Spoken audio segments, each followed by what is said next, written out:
If we know anything about stress talaga, I feel like for me, it's a sign. A sign. It's a sign. A sign for what? It's a sign of either growth mo or it's something that you need to really change something. Having someone to talk to when you're stressed, and especially someone who knows what you're stressing about. Correct. Diba? Let's say I'm stressed about work. I talk to my boss like, boss, this is what's happening right now. It's so stressful. He's just gonna be like, yeah, I know. Yeah, I know. And that yeah, I know already is so big now. It's like, he understands my stress. Oh my God. Just taking the time to talk to someone who's stressed, or just to accept like a conversation with someone stressing out, that's already gonna take so much from them. Mhm. Na after that conversation, you're probably gonna feel like light enough to actually think about the solution. Correct. These sessions natin, even with our guests, Yeah. it helps me personally. Really? Yeah. Para siyang...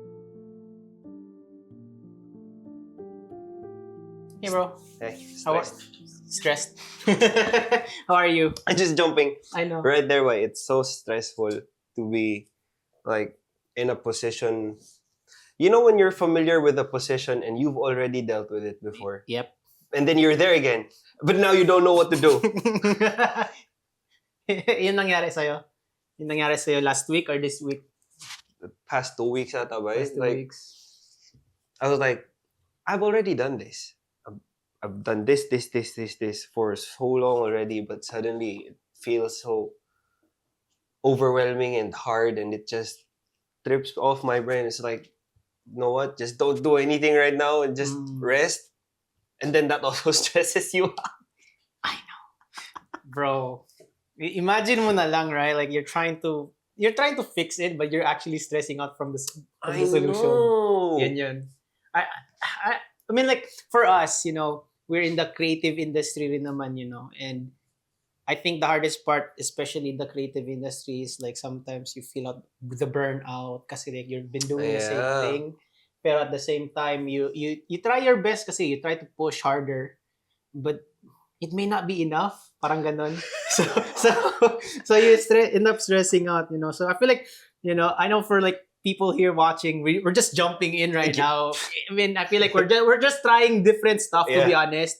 Pero we found kasi na we're stressing out. If you've seen our episodes, di ba? Sometimes we kind of very rigid kami. Oh, parang Ano? like it's kind of ang tawag niyan parang robotic na siya. Robotic. Na it's like we have to do this, Correct. but honestly, it's just you have to be laid back. Like, Correct. So we kind of like figured out, you know what, experiment tayo, try natin, like, you know, we'll just start, you know, let's just have the conversation flowing, and then, you know, ayun, we're just talking about our past week.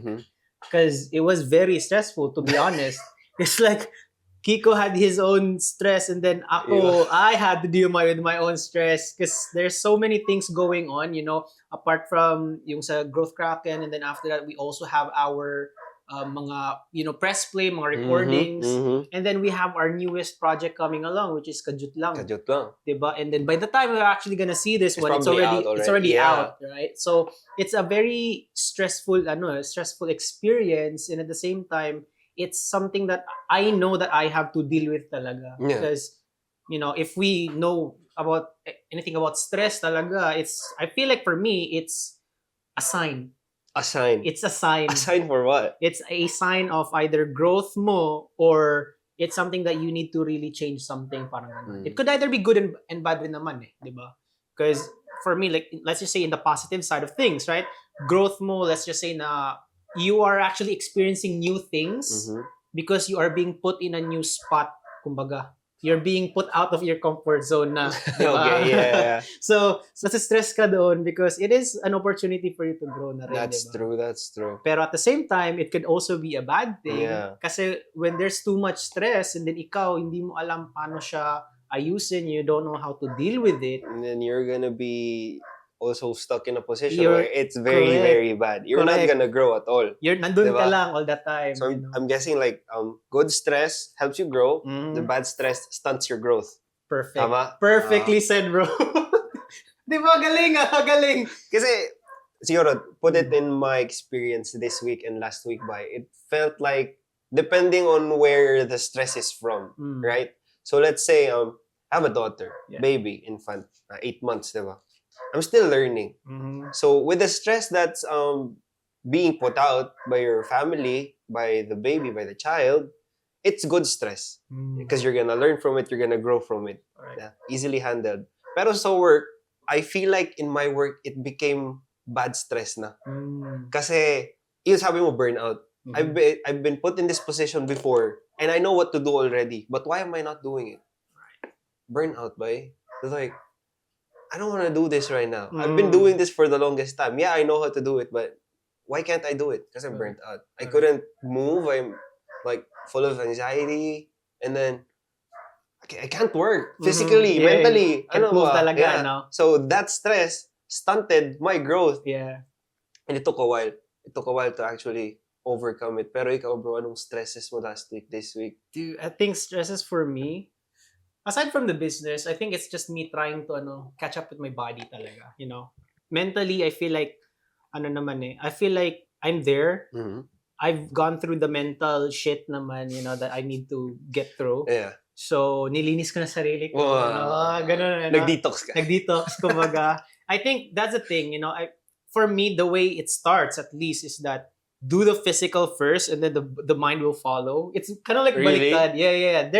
Merong part sa akin na that's how I think. Okay. Because I feel like when I was younger kasi, like, you know, I was part of network marketing, ganun. Okay. So, they always say na, dapat unahin mo utak mo so that, you know, everything else follows. Mhm. Which is correct.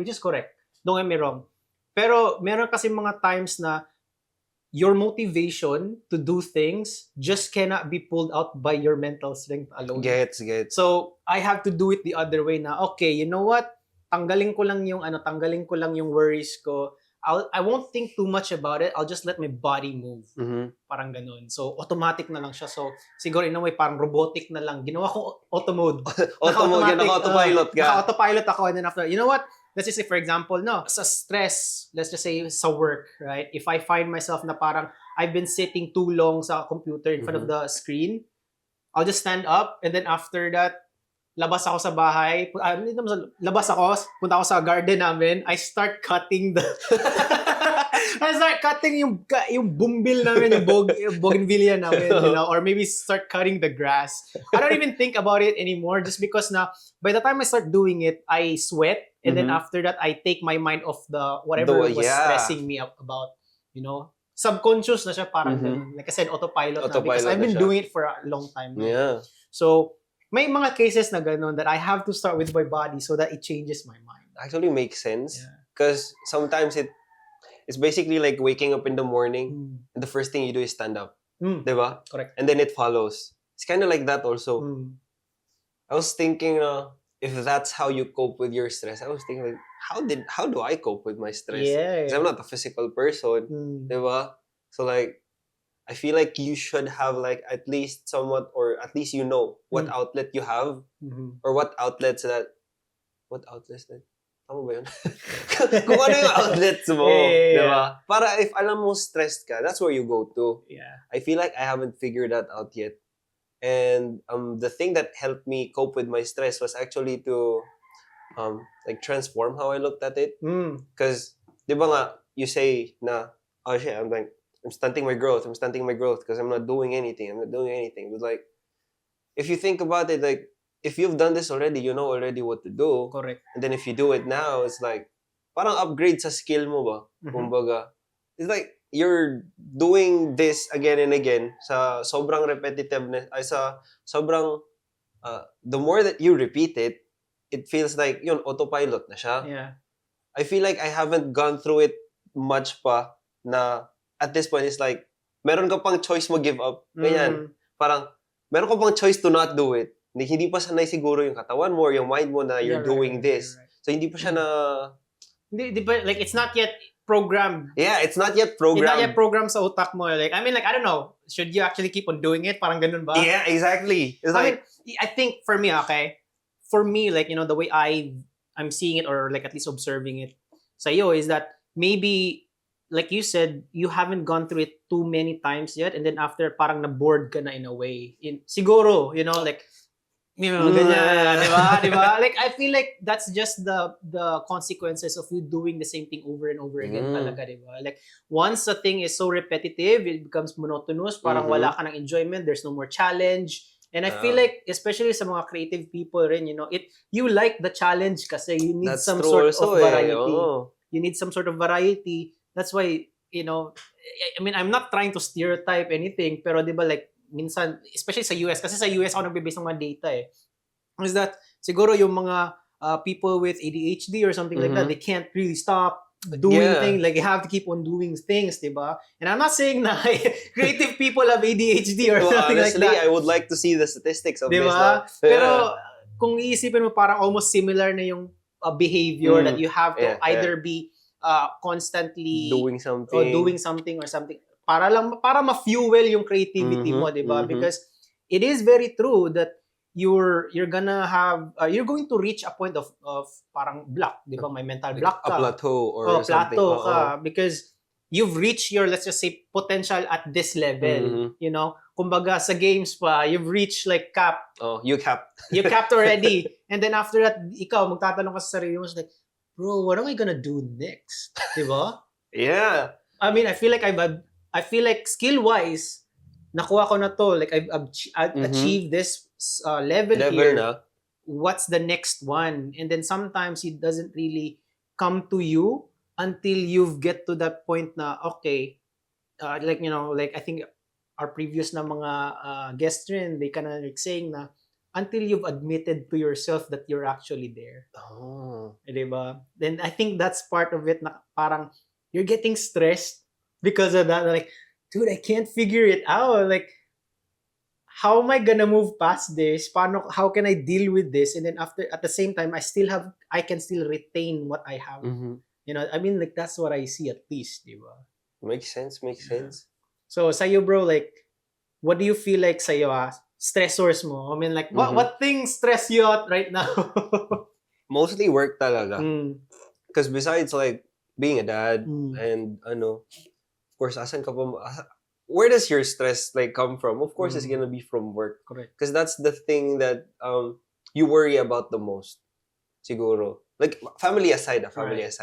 So, like, you know how to take care of yourself, you know how to do all of these things, but work is very, alam mo yan, unpredictable. Unpredictable, yeah. That's why when it comes to work, you can't really just, it's just work. I'm just gonna do this, do that. Because you don't know. You don't know what's gonna happen next. You don't know if you still have work tomorrow, if you still have work to do. Ganyan ba? So that's probably what stresses me out the most is just thinking about work. Correct. And it sucks because you think about work too much and you say, oh no, I'm thinking about work too much. And then it kicks in, oh no, I'm not working. Correct. Like, nandito ka, and then after, oh my God, I need to go back here a little bit. Like, shit. Yeah, it's hard to balance, Like, I'm not gonna lie, like, that's what I felt back then because absorbed ako sa work life ko before. So absorbed that I wanted to take on everything just because I feel like it's the point of being, being an entrepreneur or dapat yung hustle culture nandun, like, oh, I gotta keep on doing this, do new this, thing. do that, mag-social media ka, mag-business ka, whatever, AI, so many things that keeps on moving talaga, like so many things going on sa utak mo, like, you're just going to consider it as normal at some point, di ba? Yeah. Pero you didn't realize na it's actually bringing your mental down. Kasi at that point, your capacity to really think so much of these things cannot handle it. And based on my experience, unfortunately talaga, like, you just can't handle everything. You crash. Yeah, you diba? crash. You can't do it all talaga. So when I started, and I agree, stressful talaga work. And it's kind of interesting because, like, obviously, like, Kiko is part of my team. Diba? Sa Growth Kraken, we work together. And, we've already talked about this back then na about sa mga work namin. That's why I try my best rin, as leader nila na... My boss. I try my best na what support can I give them. But at the same time kasi, like, there's going to be a compromise. So, mas-stress si Kiko, mas-stress rin ako. Stress tayo lahat. Oh my God! How are we gonna figure this out, right? Pero I think that was the point of it, is that dapat alam natin that we're actually there. We are on the shit. We're on the thick of it. Na, okay, we're stressing out right now because of this, this, and that. So how can we move forward, diba? So that's what we've recently done. You know, usap, we can find a solution and then after implement na lang after that, diba? So if stressful talaga ang work, it is number one, normal. Yeah, of course. Normal na magiging stressful ang work. However, how we are gonna deal with it is more so, how can we find, maghanap tayo ng solution. We communicate, diba? Communicate, And compromise. I feel like it's going to be the same for other people. You know, if you are stressed in your life, in your work, have someone to talk to talaga because it helps. It helps. You know, like all these sessions natin, even with our guests, Yeah. you know, it helps me personally. Really? Yeah. Para siyang therapy, you know. Wow. I feel like Free therapy. it's free therapy, man. Like we're getting great guests. Diba? We get great guests, and then after that, we can ask them questions Yeah. that Learn from them. that diba? we want to learn about, diba? So might as well. Yeah. Sayang. Honestly, it's like having someone to talk to when you're stressed, and especially someone who knows what you're stressing about. Correct. Diba? Let's say I'm stressed about work. I talk to my boss, like, boss, this is what's happening right now. It's so stressful. He's just gonna be like, yeah, I know. Yeah, I know. And that, yeah, I know already is so big now. It's like, he understands my stress. Oh my God.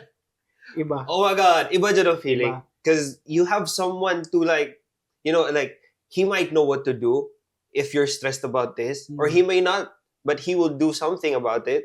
He will tell you na, maybe I can help with something. It doesn't have to be work related. Even just taking the time to talk to someone who's stressed, or just to accept like a conversation with someone stressing out, it's just, that's already gonna take so much from them. Na after that conversation, you're probably gonna feel like light enough to actually think about the solution. Correct. Diba? Nawalan ka ng burden. Nawalan ka ng bigat sa shoulders mo, sa likod mo. Right? Yeah. Well, it doesn't mean that you're also a burden to that person, diba? It doesn't have to be your burden kasi stress ka, stress mo din siya. No.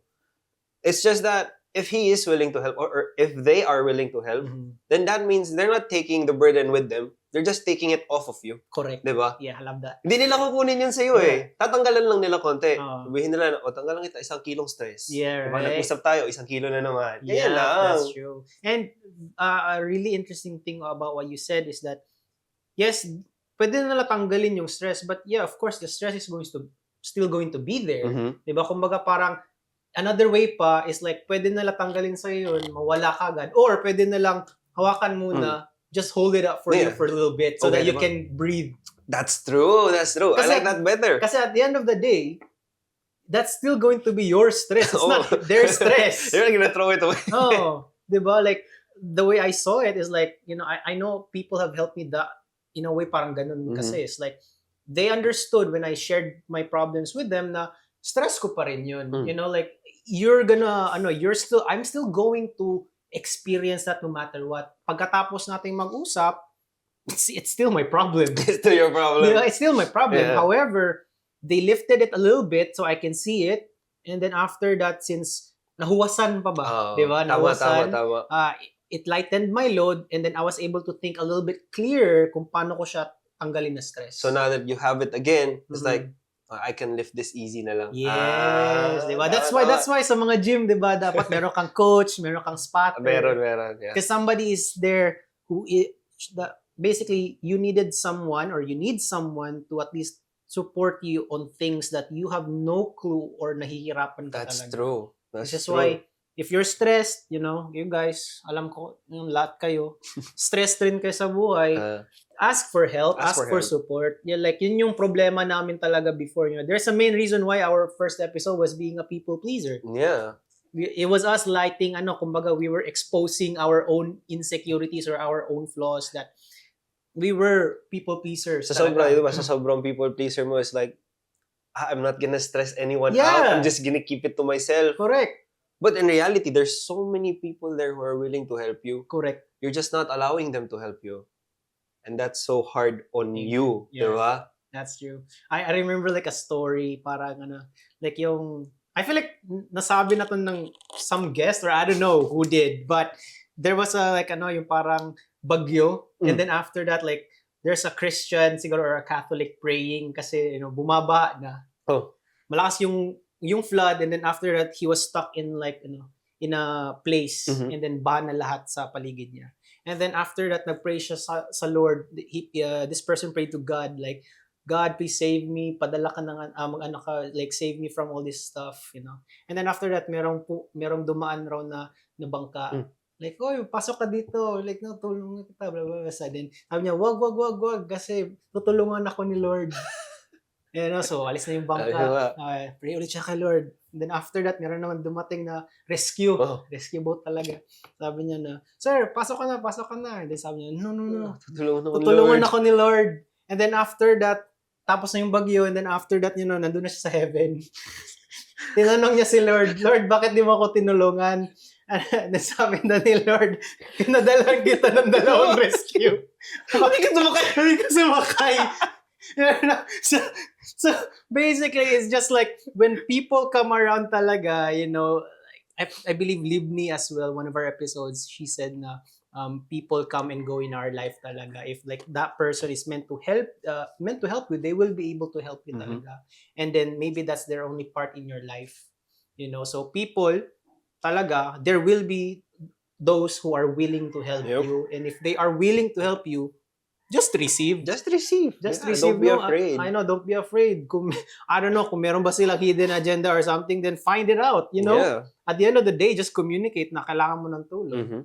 Because more than, especially I feel like in this time talaga, I feel like a lot of people are more than willing to help because they know the struggles. And then, to some degree, ayaw nila rin maranasan mo yung ganun na struggle when they can actually help avoid it. That's true. Diba? So, I think for me, it's just that really ask for help. Doon ako nag-change. And I feel like people can also change, especially on how they deal with stress. If only they ask for help. Yeah, if only they ask for help. If only they ask for help talaga. So, sa'yo bro, like, how do you deal with your stress but today? Ask for help. Ask for help. There you go, man. You just have to admit to yourself that you can't do everything. That's true. Yeah. If you're stressed, deal with it. You're Deal with it. stressed. What do you do?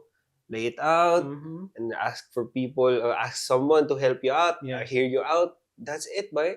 Like after that, you're gonna feel like, oh, yun lang pala yung stress ko. Correct. Like it doesn't feel so heavy anymore. It doesn't feel like a burden anymore. Yeah. It's just another hurdle that you just jump over. Correct. Yeah. It really ask for help nga, diba? Like, we just keep on repeating it. But, because it's so big, because para sa amin, it feels so profound. Kasi for someone, like you said, like we said, na people-pleasing, nagpapakamartir kami minsan. That's true. Diba? It's a very unusual na thing to do. To ask people To for ask help. people for help. Because you're the only one that's helping other people Correct. all the time. All the time. And then, ikaw tutulungan ka. Like, bro, like, I'm supposed to be helping you. Yeah. Ganun, di ba? Like, so, it's hard for us, and then we keep on saying it, it's because it is so profound for us to be the ones being helped.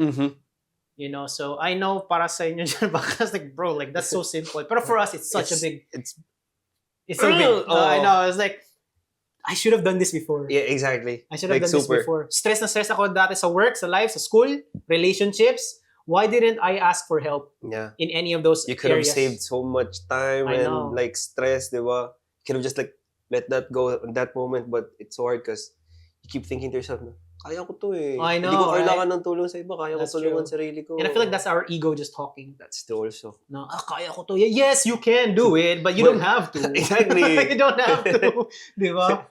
Like, ano yun, like, I realized that how stressful it is. And then after that, when I'm already there's a problem, I couldn't even really do it anymore pala. I ended up like hurting siguro other things. That's true. There's consequences. And I don't want that to happen at all. So, change talaga. And I think to just kind of like close it out as well is that you'll never know, like the person, let's just say na you're talking to or you're asking for help, is actually in a way helping himself kasi. Yeah.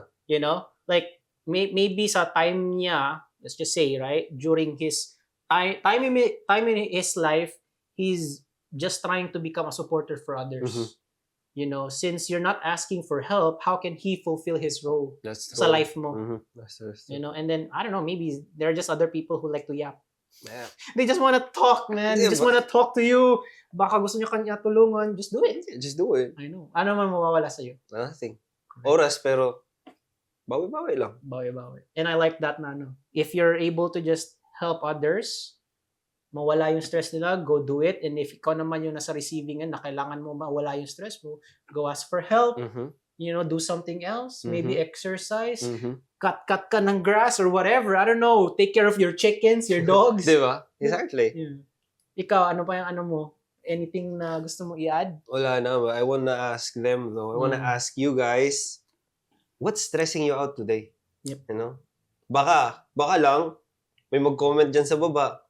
Tara, usap tayo. Pag-usapan natin yung stress mo. Correct. Diba? I love that, bro. Yeah, I mean, like, just have a conversation with someone that maybe friends mo, family, So, kung medyo nahihiya kayo sa family niyo to talk about your stresses, then that's okay. Yeah. Hanap ka ng friend mo. Diba? Maybe they are experiencing the same thing. And you guys can solve it together. Correct. That's the best thing. And remember, we're in a new age na we should be more open to each other na, hey, I have this problem, can you help me with this? Kasi di na tayo yung generation ng parents natin na they have to do things by themselves kasi they need to prove something. Sa atin, I don't think we need to prove too much. What we need to do though is prove to ourselves that we can either help others or help be ourselves or be helped, diba? Yun lang. Yeah. I mean, like, that's just me. Yeah. That's just me. Siyempre, nasa age tayo where communication is so easy, diba? Sa sobrang easy niyan, pwede nyo i-like yung video. Yeah. Pwede kayo mag-subscribe, Correct. like the page, and share this video. Correct. Diba? And if stressed ka, feel that stress. Amen. Diba? Amen. Amen. Feel the stress, feel the emotions because you need it in order for you to grow. Right? That's it. That's pretty much it, guys. Thank you so much for watching this episode of the Press Play Podcast. I know it's a very unconventional na style ng ano namin today, but honestly, if it works, it works. if it works, Diba? it works, man. Thank you so much, and I love this conversation, and we hope that you love this conversation as well. And like Kiko said, follow our page, like our content video. Share this to any friend or family that you feel like nasa-stress na sila. Share this to them. Maybe you can help them. Diba? Baka mas stress kayo lalo, but that's a risk you're willing to take. Amen. As always, keep pressing Play. play.